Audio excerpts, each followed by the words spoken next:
Family কার্ডের পর এবার প্রথম পর্যায়ে বাস্তবায়ন হচ্ছে কৃষক কার্ড কর্মসূচি। দেশের 10টি জেলার 11টি ব্লকে চলছে নিবন্ধনের পাইলটিং কার্যক্রম।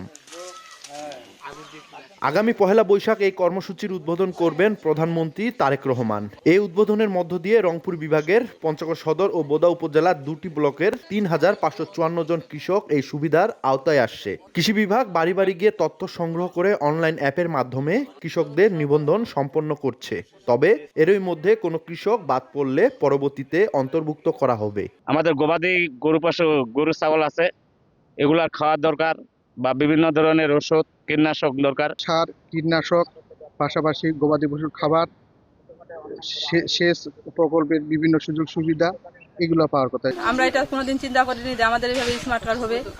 আমরা খুব আনন্দিত, আমরা খুব গর্বিত যে আমাদের এটা কৃষি কার্ড হয়েছে। সরকার আমাদের যে একটা সুবিধা করছে, মনে করেন যে আমাদের কৃষি কার্ড নিয়ে আসছে আমাদের জন্য, তাই এটা আমরা সরকারকে ধন্যবাদ জানাচ্ছি। তারা ঋণ নিতে পারবে, তারা সার বীজ কীটনাশক সরকারি মূল্যে কিনতে পারবে। এইটুকু কার্যক্রম আমরা সুষ্ঠুভাবে পালনের জন্য দিনরাত গত 1 মাস ধরে পরিশ্রম করে যাচ্ছি।